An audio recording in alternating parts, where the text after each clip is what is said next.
மாப்பிளை சீக்கிரம் ஐயா, சீக்கிரம் ஐயா.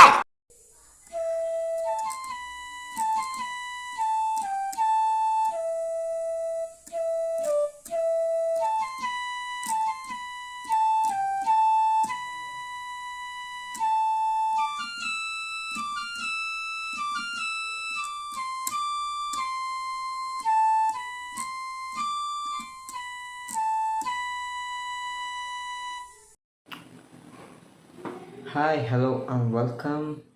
ஸோ என்னடா இன்றைக்கி லொக்கேஷன் மாதிரி இருக்குன்னு அப்படின்னு நினச்சிட்ருக்கீங்களா?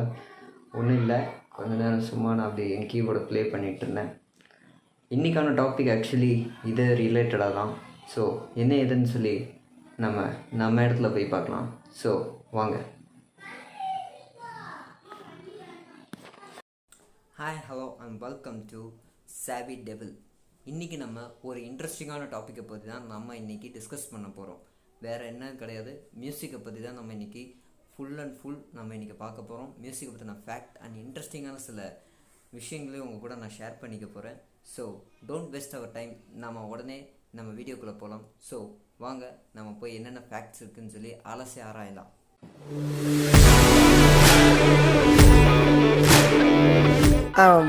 மியூசிக்னா இசை, இசைனா இசைனா இசை.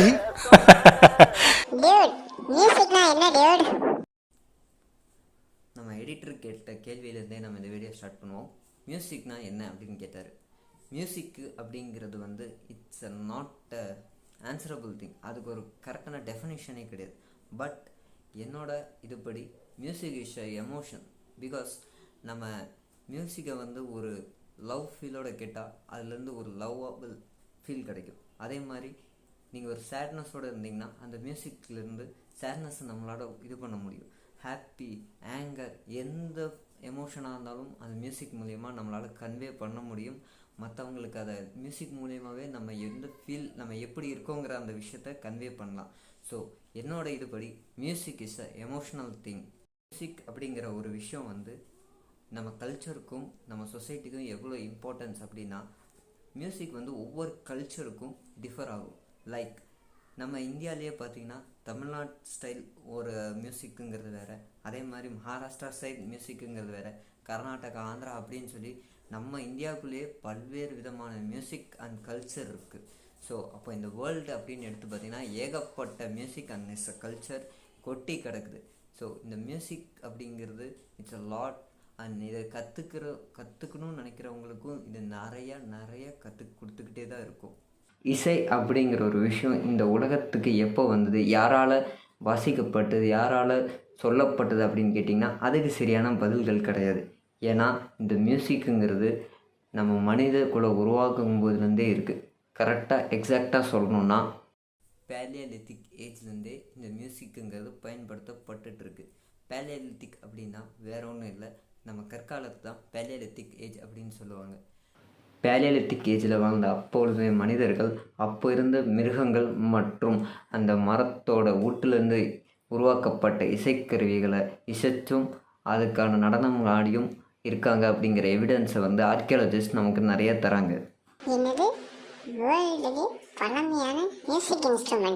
சொல்கிறேன் எடிட்டர் டியூட், சொல்கிறேன். ஓகே, அதாவது என்ன அப்படின்னு கேட்டிங்கன்னா, உலகத்தில் ரொம்ப பழமையான இசைக்கருவி எதுன்னு கேட்டிங்கன்னா யூரோப் கேவில் ஆர்கியாலஜிஸ்டால் கண்டுபிடிக்கப்பட்ட, அதுவும் வல்ச்சர் போன்லேருந்து செய்யப்பட்ட ஒரு ஃப்ளூட். வல்ச்சர்னால் இந்த பொனம் தீனி கல்குகள் அப்படிம்பாங்கள, அதுதான் வல்ச்சர். ஸோ அந்த வல்ச்சர் போனால் செய்யப்பட்ட ஃப்ளூட்டு தான் உலகத்திலே பழமையான ஃப்ளூட் அப்படின்னு சொல்லப்படுது. அதோட இயர் அப்படின்னு கேட்டிங்கன்னா சுமார் 40,000 வருடங்களுக்கு முன்னால் அப்படின்னு சொல்லலாம். பேலியோலித்திக் ஏஜ் உட்பட்ட காலத்தில் தான் அந்த ஃப்ளூட்டும் பயன்படுத்தப்பட்டிருக்கலாம். இந்தியாவை பொறுத்த மட்டும் மியூசிக் அப்படின்னு பார்த்திங்கன்னா இந்தியாவில் கிளாசிக்கல் ரிச் ஆர்கனைஸ்டு மியூசிக்காக தான் இருந்திருக்கு. அதாவது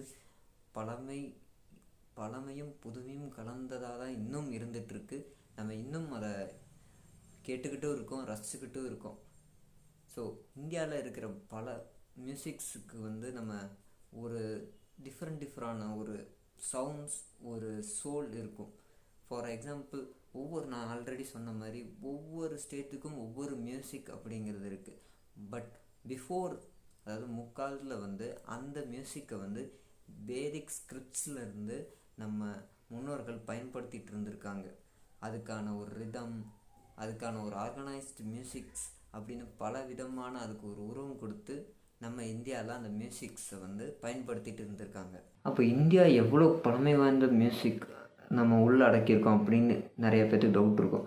அதுக்கான ஆன்சர் யுனெஸ்கோவால் அங்கீகரிக்கப்பட்ட ஒரு heritage place Viveka rock shelter மத்திய பிரதேசில் இருக்கிற யுனெஸ்கோவால் அங்கீகரிக்கப்பட்ட ஒரு நினைவு சின்னம். ஸோ அந்த காலத்தில் வாழ்ந்த நம்ம இந்தியாவில் சேர்ந்த மக்கள் வந்து மியூசிக்கையும் டான்ஸையும் எவ்வளோ சந்தோஷமாக அதை பயன்படுத்தியிருக்காங்க, அதன் மூலிமா எவ்வளோ கொண்டாட்டங்கள் நிகழ்ந்திருக்கு அப்படிங்கிற ஒரு சாட்சியாக அந்த பிம்பேகா ராக் ஷெல்டரில் வந்து ஓவியமாக வரைஞ்சி வச்சுருக்காங்க. இந்த ஓவியம் கிட்டத்தட்ட 30,000 ஆண்டுகள் பழமையானது அப்படின்னு சொல்லப்படுது. மாத்திரம் இல்லாமல் இண்டஸ் ரிவர் வேலி சிவிலைசேஷன், அதாவது ஐவிசி, இந்து வேலி சிவிலைசேஷன், அது சம்மந்தப்பட்ட அக்காலத்துக்கு சம்மந்தப்பட்ட ஒரு பெண் நடனமாடும் சிலை போல் ஒரு சிலையை வந்து நம்ம ஆராய்ச்சியாளர்கள் கண்டுபிடிச்சிருக்காங்க. அதோட இமேஜ் நான் தரேன். ஸோ அந்த சிலையை வந்து நம்ம அந்த காலத்தில் வந்த மொஹஞ்சந்தரோ ஒரு பீரியட், அதாவது சுமார் 2500 பிசி காலத்தை சேர்ந்தது அது. ஸோ அப்போவே நம்ம இந்தியர்கள் வந்து டான்ஸ், மியூசிக் அப்படிங்கிற அந்த ஒரு இதில் என்ஜாய் பண்ணிட்டு இருந்திருக்காங்க. அது மாத்திரம் இல்லாமல் அந்த ஐவி சைட்டில் இருந்து சில முக்கியமான பெயிண்ட்ஸ், அதாவது இந்த பானையில் வரைஞ்ச பெயிண்ட்ஸ் கிடச்சிருக்கு. ஸோ அதில் என்னென்னா, ஒரு மனிதர் தன்னோட தோளில் வந்து தோல், அதாவது அது மகாராஷ்டிரா சைட்லலாம் இந்த விநாயகர் சதுர்த்தி டைம் ரொம்ப அது ஃபெஸ்டிவல் டைம்லாம் அது வாசிப்பாங்க. அதோட இமேஜும் நான் தரேன். ஸோ அந்த மாதிரி ஒரு இதை வந்து வாசிக்கிற மாதிரியும், பக்கத்தில் இன்னொரு பெண் ட்ரம்ஸ் நம்ம வாசிக்கணும் அந்த மாதிரி ஒரு கருவியை இசைச்சு ஆடுற மாதிரியும் அந்த பெயிண்ட் வரையப்பட்டிருக்கு. அதுவும் வந்து ஐவிசி அந்த சைட்லேருந்து ஆர்கியாலஜிஸ்ட் மூலிமா கண்டுபிடிக்கப்பட்டிருக்கு. நான் ஏற்கனவே சொன்னேன்ல, அந்த டான்ஸில் அந்த பெண் நடனம் ஆடுற மாதிரி அந்த சிலை, அது வந்து இன்னும் இந்த நியூ டெல்லியில் இருக்கிற நேஷ்னல் மியூசியமில் வந்து நம்மளோட நார்மல் பீப்புளுக்கான பார்வைக்கோசரம் வைக்கப்பட்டிருக்கு. யாராவது விருப்பப்பட்டிங்கன்னா போய் பாருங்கள். நியூ டெல்லியில் இருக்கிற நேஷ்னல் மியூசியமில் இன்னும் 2500 ஆண்டுகளுக்கு முன்னாடி கண்டுபிடிக்கப்பட்ட அந்த சிலை நம்ம பார்வைக்காக வைக்கப்பட்டிருக்கு. அப்போலேருந்து இப்போ வரைக்கும் music is creating a more magic. அது மாத்திரம் இல்லாமல் இந்த உலகத்தையே மியூசிக்ங்கிற ஒரு விஷயம் நிறையா மாற்றிருக்கு. அவ்வளோ விஷயங்களை மாற்றிருக்கு, அவ்வளோ தாக்கங்களை நம்ம உலகத்துக்கு ஏற்படுத்தியிருக்கு. என்னது புரியலை? மியூசிக் உலகத்தில் பல மாற்றங்களை ஏற்படுத்தியிருக்கா? அது எப்படி டியூட்? எடிட்டர் டியூட், இந்த மியூசிக்குங்கிற ஒரு விஷயம் இந்த உலகத்தில் நிறையா விஷயங்களை மாற்றிருக்கு, நிறையா பேர்த்துக்கு ஒரு விழிப்புணர்வையும் கொடுத்துருக்கு. அதை பற்றி நான் உங்களுக்கு சில விஷயங்களை ஷேர் பண்ணுறேன். எடிட்டருக்கும் சரி, உங்களுக்கும் சரி, சில முக்கியமான விஷயங்களை உங்கள் கூட ஷேர் பண்ணுற விரும்புகிறேன். அதுக்கு முன்னாடி மியூசிக்கை பற்றி பிளாட்டோ யாருன்னு உங்களுக்கு தெரியும். அந்த அறிஞர் வந்து என்ன மியூசிக்கை பற்றி ஒரு விஷயம் சொல்கிறாரு. அது என்ன அப்படின்னு கேட்டிங்கன்னா, பிளாட்டோ சொல்கிறது என்னென்னா, music is a moral law. It's give soul to the universe, wing to the mind and flying to the imagination, charming and gaiety to life and everything. அதுக்கான அர்த்தம் ஒரு சட்டம். அந்த சட்டம் சொல்கிறத விட எனக்கு எக்ஸாக்டாக அதோட மீனிங் தெரில. உங்களுக்கு யாராவது தெரிஞ்சதுன்னா கமெண்ட் பண்ணுங்கள். அதாவது moral law, எனக்கு எக்ஸாக்டாக அதோட மீனிங் தெரில. உங்களுக்கு யாராவது அதுக்கான மீனிங் தெரிஞ்சதுன்னா எனக்கு கமெண்ட் சொல்லுங்கள், நானும் தெரிஞ்சுக்கிறேன். தென் சோல் டு த யூனிவர்ஸ், இந்த மியூசிக்குங்கிறது இந்த யூனிவர்ஸுக்கே ஒரு ஆத்மா மாதிரி அப்படிங்கிறது. And flying to the mind, இந்த மியூசிக்கை கேட்க கேட்க நம்ம மனசு அப்படியே கவலை, என்ன ஒரு எமோஷனாக இருந்தாலும் அதை மறந்து ஒரு ஹாப்பி மோடில் வந்து அப்படியே சிறகடிச்சு பறக்கும், ரைட்? ஸோ அதை தான் அவர் சொல்கிறார். And flight to the imagination, உங்கள் கவலை, துக்கம் எல்லாம், ஆங்கிரி என்னவாக இருந்தாலும் சரி, அதை மறந்து ஒரு மாயா லோகத்தில் அந்த இசையை கேட்டு நீங்கள் அப்படியே பறப்பீங்க ஆக்சுவலி. ஸோ அவ்வளோ அழகான ஒரு பியூட்டிஃபுல் திங் தான் இந்த மியூசிக். இது வந்து எல்லாத்துக்குமானது அப்படிங்கிறது தான் பிளாட்டோ நமக்கு சொல்கிறாரு.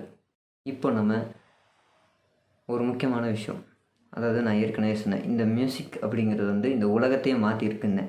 அதுக்கான சில எக்ஸாம்பிள்ஸ் பற்றி நம்ம பார்ப்போம். ஃபஸ்ட்டு நம்ம பார்க்க போகிறது பாப் மேர்லி. அவர் பண்ண ஒரு விஷயந்தான். பாப் மேர்லியை பற்றி எல்லாத்துக்குமே தெரியும். Is a great musician. அவர் பண்ண ஒவ்வொரு ஆல்பமும் ஒவ்வொரு கல்ட், அதாவது தன் நாட்டுன்னு இல்லை, இந்த உலகத்தில் இருக்கிற எல்லாத்த பற்றியும் இந்த கவர்மெண்ட்ஸ்க்கான ஒரு விழிப்புணர்வு ஏற்படுத்தணும் அப்படிங்கிற ஒரு இது மூலிமா, தன்னோட இசை மூலிமா நிறையா விஷயங்களையும் விழிப்புணர்வும் ஏற்படுத்தின ஒரு த கிரேட்டஸ்ட் மியூசிஷியன் தான் நம்ம பாப் மேர்லி. ஸோ அவர் பண்ண ஒரு விஷயம் இந்த உலகத்தையே திரும்பி பார்க்க வச்சுது. இந்த வாய்ஸ் ஆஃப் தேர்ட் வேர்ல்டுன்னு சொல்லப்படுறது பாப் மேர்லி கூட சேர்ந்து த வில்லர்ஸ் அப்படிங்கிறவர் உருவாக்கப்பட்ட ஆல்பம் தான் டெம் பெல்லி ஃபுல். இது வந்து 1975 உருவாக்கப்பட்ட ஆல்பம். இந்த ஆல்பமோட மோட்டிவ் என்னன்னு கேட்டிங்கன்னா, இந்த உலகத்தில் இன்னும் நிறையா மக்கள் பசியாலையும் பஞ்சத்தாலையும் இறந்துட்டுருக்காங்க அப்படிங்கிற ஒரு விஷயத்தை இந்த உலகத்துக்கு பூரா சொல்லணும்னு சொல்லி உருவாக்கப்பட்ட ஆல்பம் தான் இந்த ஆல்பம். இந்த ஆல்பம் வெளியான பிறகு இந்த வேர்ல்டில் இன்னும் நிறையா மக்கள் இன்னும் பசியாலையும் பஞ்சத்தாலையும் இருக்காங்கன்னு நிறைய பேர்த்துக்கு தெரிய வந்தது. ஸோ அந்த அளவுக்கு இந்த ஆல்பம் அப்படிங்கிற ஒரு விஷயம், அதாவது மியூசிக் ஆல்பம்ங்கிற ஒரு விஷயம் இந்த உலகத்தில் நிறைய விஷயங்களை மாற்றத்தை கொண்டு வந்தது. ரெண்டாவது ஒரு விஷயம், 46,664 கான்சர்ட். 46,664 கான்செப்ட்னா அப்படின்னா என்ன ப்ரோ, அதுக்கான அர்த்தம் என்ன? சொல்கிறேன் எடிட்டர் சொல்கிறேன். அதாவது இந்த 46,664 அப்படிங்கிற கான்செப்ட் வந்து 2003 சவுத் ஆஃப்ரிக்காவில் இருக்கிற கேப் டவுனில் இந்த கிரேட் நெல்சன் மண்டேலாவால் நடத்தப்பட்ட கான்செப்ட் தான். இந்த கான்செப்டோட மெயின் மோட்டிவே அந்த காலத்தில் சவுத் ஆஃப்ரிக்காவில் ரொம்ப கொடூரமாக அண்டு ரொம்ப அக்ரெசிவாக பரவிட்டு இருந்த ஹெச்ஐவி எய்ட்ஸ் பற்றின ஒரு விழிப்புணர்வு ஏற்படுத்துறதுக்கோசரம் தான் நெல்சன் மண்டேலா மூலிமா அவர் தலைமையில் இந்த 46,664ங்கிற கான்செப்ட் சவுத் ஆஃப்ரிக்காவில் நடத்தப்பட்டது. ஸோ ஒரு விழிப்புணர்வு ஏற்படுத்துறதுக்கும் இந்த இசை தான் ஒரு உதவி இருக்குது. ஓகே, இப்போ நம்ம எடிட்டரோட டவுட்டை கிளியர் பண்ணுவோம். ஏன் இந்த கான்செப்ட்டுக்கு 46,664 அப்படின்னு பேர் வச்சாங்கன்னா, நெல்சன் மண்டேலா வந்து உங்கள் எல்லாத்துக்குமே தெரியும், அவர் வந்து இஸ் இன் ப்ரிசன், நிறையா வருஷம் ஜெயிலில் கழிச்சிருக்காரு. ஸோ அப்போது ஜெயிலில் இருக்கும்போது அவருக்கு கொடுக்கப்பட்ட நம்பர் தான் 46,664.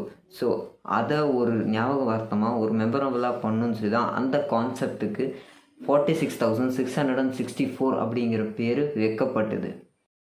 கடைசியாக ஒரு இன்ட்ரெஸ்டிங் அண்ட் முக்கியமான ஒரு கான்செப்ட் பற்றி தான் பார்க்க போகிறோம். இந்த கான்செப்ட் பேர் வந்து tsunami head and concept of hope. அதாவது 2004 எல்லாத்துக்குமே தெரியும், இந்திய பெருங்கடலில் ஏற்பட்ட சுனாமிக்கோசரம் ஒரு ஃபண்ட் ரைஸ் பண்ணுறதுக்கோசரம் நடத்தப்பட்ட ஒரு கான்செப்ட் தான் இந்த கான்செப்ட் ஆஃப் ஹோப். இந்த கான்செப்ட் ஆஃப் ஹோப் அப்படிங்கிற அந்த ஒரு இசை நிகழ்ச்சியில் வந்து மடோனா, அதுக்கப்புறம் ஷெர்லின் க்ரௌன், அதுக்கப்புறம் எரிக் கிளாப்டவுன் அண்ட் ரோஜர் வாட்டர் அப்படிங்கிற த லெஜண்ட், அந்த மியூசிக்கில் இருந்த லெஜண்ட்ஸ் பங்கேற்று அந்த இசை நிகழ்ச்சிகளை நடத்தினாங்க. ஸோ இந்த இசை நிகழ்ச்சி வெறும் இது மாத்திரம் சாதாரணமாக கச்சேரி மாத்திரம் இல்லாமல் இதை வந்து அப்போவே ஒரு சிடி டைப், அப்போல்லாம் டிவிடி தானே ரைட், அந்த டிவிடி மாதிரி பண்ணி அது சேல்ஸ் மூலிமா கிட்டத்தட்ட $5 மில்லியன் இந்த ஃபண்ட் ரைஸ் பண்ணாங்க. இந்த ஒரு கான்செப்ட் மூலிமா அந்த ஃபண்டை வந்து இந்த 2004 சுனாமியால் பாதிக்கப்பட்ட பல நாடுகளுக்கும் அந்த நாட்டு மக்களுக்கும் அந்த $5 மில்லியன் வந்து உதவிகரமாக நம்ம இந்த கான்செப்ட் மூலயமா கொடுத்தாங்க. ஸோ உங்களுக்கே புரிஞ்சிருக்கும் மியூசிக்குங்கிறது எவ்வளோ விஷயம், எவ்வளோ சேஞ்ச், எவ்வளோ ஹெல்ப் பண்ணியிருக்குங்கிறது. ஸோ இந்த மியூசிக்கு ஒரு சின்ன ஒரு எக்ஸ்ப்ளனேஷன் நம்மளால் கொடுக்கவே முடியாது. இதை பற்றி டிஸ்கஸ் பண்ணால் நிறைய பண்ணலாம். இந்த மியூசிக் அப்படிங்கிறது வெறும் நமக்கு சும்மா ஹெட்செட்டை மாட்டிட்டு ஜாலியாக ஒரு பைக்கில் போகும்போதோ இல்லை பஸ்ஸில் போகும்போதோ ட்ரெயின் வாட்டவர் நீங்கள் ட்ராவல் பண்ணும்போதோ அப்போ மாத்திரம் இது வந்து நமக்கு ஒரு ஹாப்பினஸ்ஸையோ இல்லை ஒரு நம்ம தனியாக இருக்கோம் அப்படிங்கிற ஒரு இதோ நமக்கு தரப்போகிறது கிடையாது. இந்த மியூசிக் இந்த உலகத்தில் இருக்கிற மட்டும் பல விஷயங்கள் மாறிக்கிட்டே தான் இருக்கும். நிறையா விஷயங்கள் இந்த மியூசிக் நமக்கு தந்துக்கிட்டே தான் இருக்கும். ஸோ இந்த மியூசிக்கை நம்ம என்ஜாய் பண்ணுவோம், லவ் பண்ணுவோம். அது மாத்திரம் இல்லாமல் இந்த மியூசிக்கை வந்து கேர் பண்ணிக்கணும். ஸோ இதோட இந்த வீடியோவை நான் என் பண்ணிக்கிறேன். ஐ ஆம் Srihari and this is mister சாவி devil. Bye bye. Love you all. Cheers.